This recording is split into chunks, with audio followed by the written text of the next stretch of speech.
Hi, I'm Rachel, and there's something on my mind that I really need to discuss. I've concealed it for far too long. Before you make any assumptions, please take a moment to listen to my perspective. I never thought I would find myself in such a predicament, and I still struggle to comprehend how everything spiraled out of control so quickly. A memory that has lingered with me for years, an experience my husband encouraged me to embrace that profoundly transformed my life. The whole thing began a few years back. My husband John and I have been together for almost 10 years.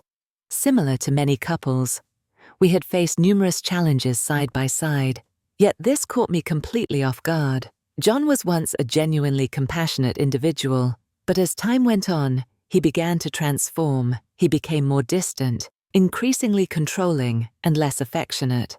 I attempted to dismiss it, believing it was merely the pressure of work. Yet beneath the surface, I felt an unsettling disquiet. One evening, John returned home from work, behaving rather strangely.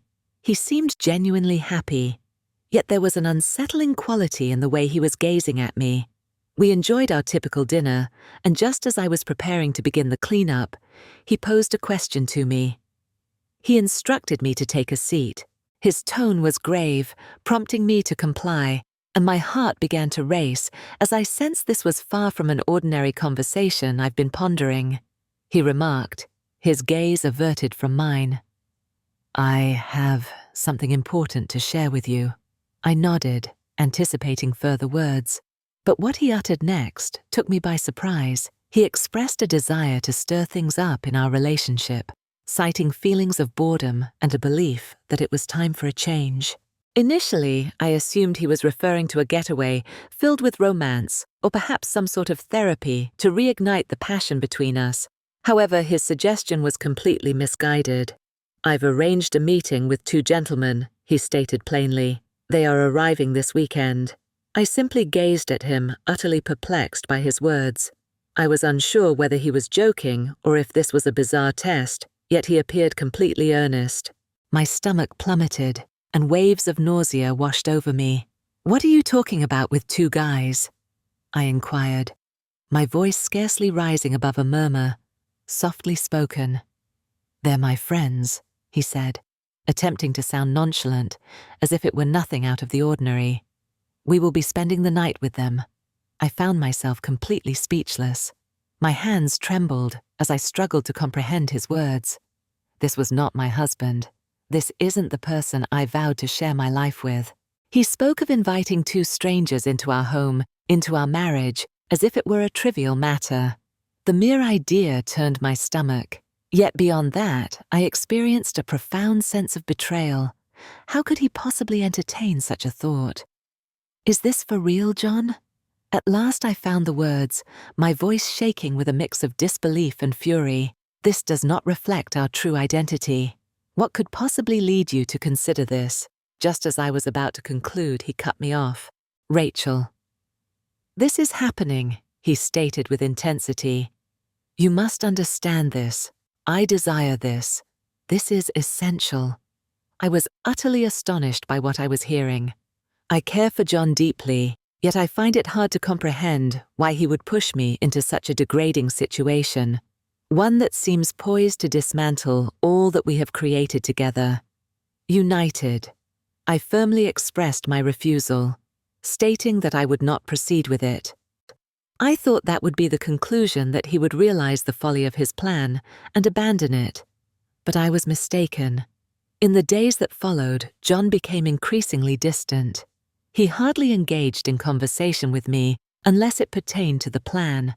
He began returning home late, and when I inquired about his whereabouts, he provided me with ambiguous responses.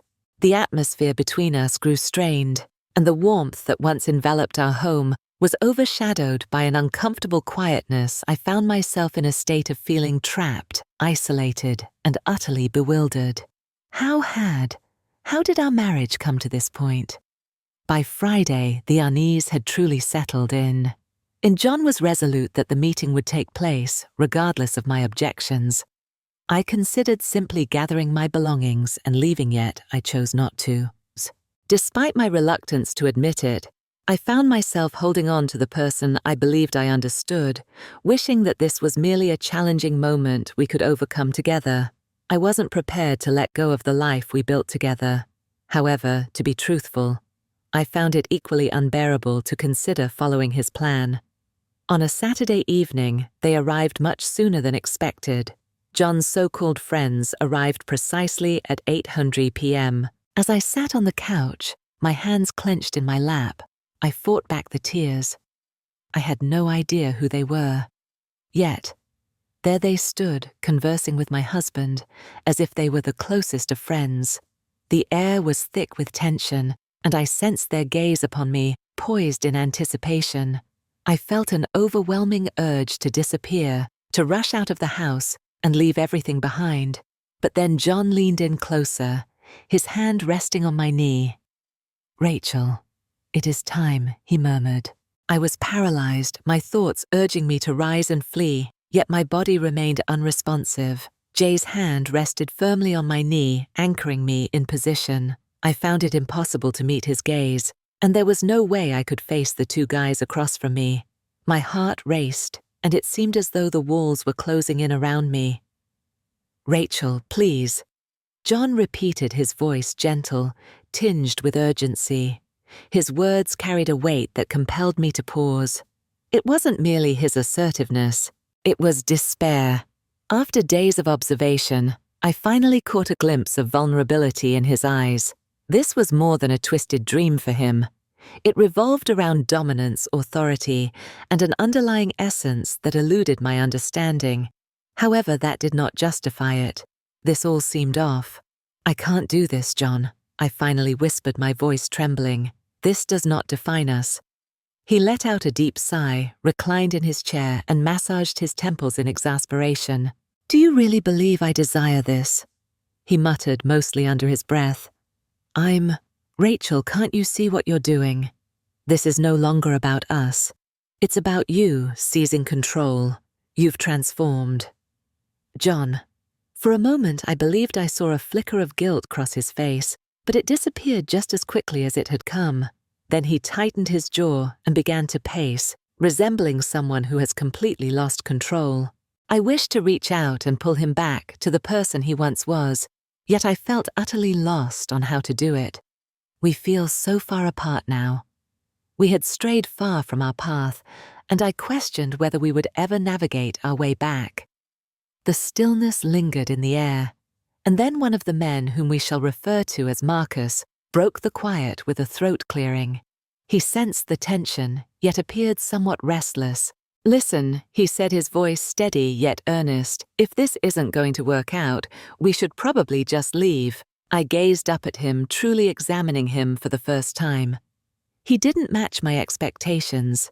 He exhibited a sense of calmness and respect, and to be honest, he appeared to be more understanding than I had anticipated. I envisioned these individuals as predators, yet in truth, they were merely people. It added to the confusion even further. I had no desire to linger. I had no desire to be involved in whatever this was becoming. Yet, with all that burdening my mind, my time with John, our shared affection, the yearning for a return to the way things once were, I found myself simply sitting there. I was completely at a loss for what to do. I found myself ensnared, suffocated by my own uncertainty. Then John spoke up, his voice soft yet firm. "Rachel, if you step out that door, it's the end for us." His words struck me deeply like a blow to the stomach. I gazed at him, unable to comprehend the words that had just escaped his lips. He was unequivocal. I needed to determine where my allegiance lay. Tears hovered on the brink of falling, yet I restrained them, unwilling to let him witness my vulnerability. "I have provided you with all that I am capable of," he stated, his tone steady yet frigid. "I have cared for you, cherished you, and all I seek is this one request." I rose to my feet, my legs trembling beneath me, yet I was resolute. "This isn't love, John," I murmured, my voice scarcely rising above a whisper. "This is control." His eyes flared with rage, yet I was completely done with it. I could no longer continue with this. I would not proceed with that. I began to walk away, expecting him to shout or make an attempt to halt me. Yet he remained silent. Instead, I caught him muttering something along the lines of, "You'll regret this." Perhaps I might. Perhaps stepping away was not the best decision.